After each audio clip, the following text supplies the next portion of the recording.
Mas Fendi. Weh. Iki piye iki, Mas? Aku arep nganggo iki kok ora iso ya? Aku sing ora iso apa ora iso macane ya? Tapi bingung ya aku. Ora mbak aku iki diajari. Wes kene-kene. Pangene ra iso. Tenan ya, Mas. Aku iki arep ngukuri malah bingung. Iki carane piye to jane nganggo niki? Sekolahmu ngendi to biyen ke sekolah Aduh, jane Mas. mancing. Golek cuyu. Ih, Biyen pas salah iki. zaman sekolah aku pas pelajaran kuwi ra mangkat ya, Mas. Lah iki piye iki? Iki tonton ki yo. Sing ireng iki. Lebokne kene dimasukkan. Kuwi apa ya wae? toh. Negatif apa kuwi? Iki negatif, ireng. Oke. Hitam-hitam, terus merah positif. Dilebokke dimasukkan.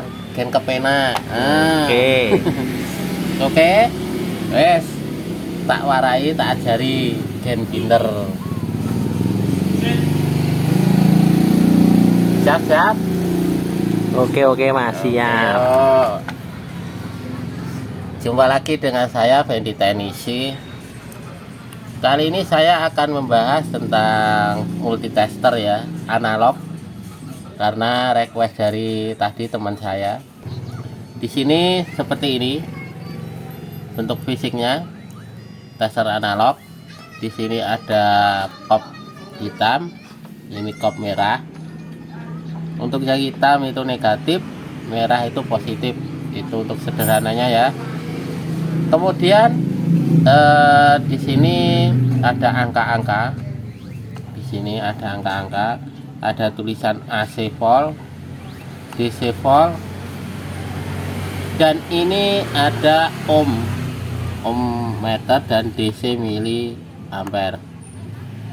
Oke, kemudian di sini juga ada angka-angka semuanya. Di sini ada ohm, DC volt, terus ini AC yang merah dan yang lain-lainnya. Oke, kita bahas lagi. Kita langsung bahas gimana caranya menggunakan multitester analog. Kalau kita ingin menggunakan tes listrik ya, atau tegangan tinggi seperti listrik PLN, kita menuju AC ini ya, AC volt. Nah, dikarenakan di kita kan AC di kisaran dipatok di 220. Jadi pengukuran ini switchnya atau jarumnya itu kita arahkan ke 250. Itu untuk tegangan AC kita ya, untuk pengukuran. Nanti kita tinggal lihat arahnya kemana ini. Nanti kelihatan. Biasanya di sini sampai ke angka 200. Ini ya, 200. Nah, kelebihannya sedikit. Biasanya di sini adalah 220. Kalau tegangan di 200 berarti tegangan kita drop atau di bawahnya drop. Kalau lebih dari 220 berarti tegangan naik. Ini pengukurannya. Di sini kan AC-nya, di atasnya aja ada angka 200. Di sini tata letaknya untuk tegangan AC ya, nanti dikitakan di 220. Ini untuk tegangan kita ya. Ini untuk tes AC. Kemudian DC volt itu untuk tegangan kita DC ya, atau searah.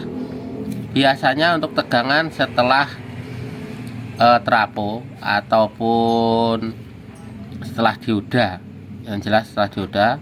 Nah, contohnya kita kalau ingin tes di sini, nah di sini untuk setelah dioda ini itu tegangannya DC. Nah, ini DC. Untuk AC yaitu di ini ya, input AC. Setelah dioda ini menjadi DC. Nah, di elko ini udah DC. Nah, seperti itu. Kalau mau cek tegangan ini DC, nah ini kita ke testernya ke port DC sini ya.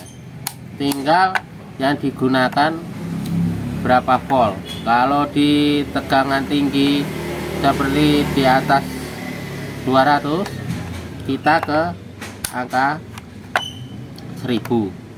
Tapi kalau di bawah 200 atau di atas 50, kita ke 250. Kemudian kalau tegangannya di antara 50, 10 sampai 50, kita gunakan 50.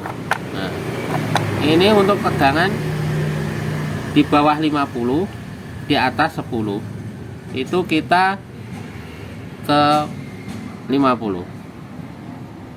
Kemudian kalau tegangan di bawah 10, kita balik ke angka 10.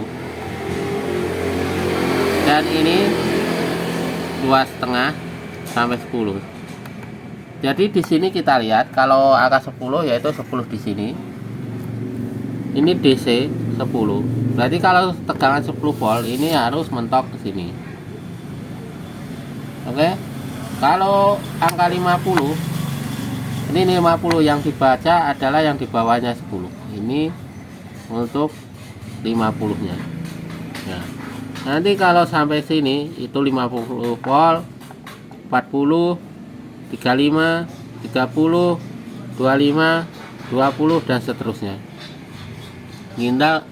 Tinggal kita nanti lihatnya gimana ya arusnya.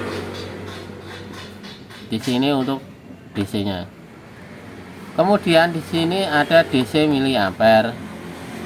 Itu sama miliampere.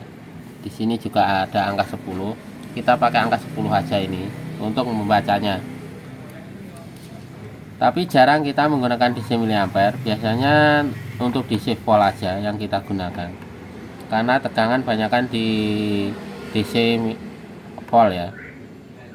Nah, kemudian di sini ada ohm, ada X10, X1, X100, X10, X1. X10K itu berarti hambatannya di 10K. Ini berarti ohmnya lebih kecil. Ini agak besar dan ini ohmnya lebih gede. Jadi kalau untuk mengukur kilo, ini kilo ya, 10 kilo. Berarti kita kalau menemukan transistor di sini, ternyata di sini adanya transistor SMD. Nah, di sini ada namanya transistor. Nah, ini transistor. Kalau untuk mengukur transistor ini, kita menggunakan kilo ini ya, menggunakan ohm. Kalau di sini hanya hitungan ohm, kita ke X1 atau X10. Kalau ini ukurannya kilo seperti ini kan kilo ini. Nah, kita ke angka 1 kilo atau 10 kilo. Nanti jarumnya akan menunjukkan itu kemana. Itulah cara menggunakan tester analog. Sangat simpel dan mudah untuk dipahami. Yang penting kita tahu arus ini arus apa, arus DC apa AC, dan kemudian ini yang digunakan komponen apa.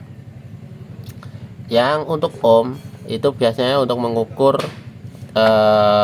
transistor, dioda, seperti ya, transistor, dioda sama resistor, itu kita menggunakan ohm.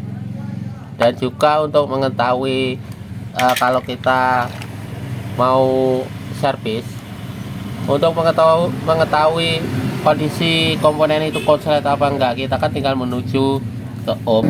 Biasanya saya ke 1K dan ke elko besar utama, kita colokkan ke kanan kiri. Nah, kalau gini harus jarumnya dibalik, harus kebalik seperti ini. Kita bolak-balik seperti ini. Jarum yang satunya akan mentok dan balik, menandakan komponen di sini aman. Itu cara penggunaan kilo ohm untuk komponen-komponen, mengetahui itu short atau enggak di PCB ya. Nah seperti itu cara penggunaannya. Kalau ke listrik AC atau PLN itu ke sini 250 untuk voltnya. Kemudian kalau kita mau ke DC itu setelah trafo dioda ke elko itu biasanya arusnya udah DC, kita tinggal putar ke DC. Nah ini DC. Terima kasih, saya Fendi Teknisi, semoga bermanfaat dan bisa menjadi referensi kedepannya. Saya Fendi Teknisi, selamat mencoba dan selamat berkreasi. Terima kasih.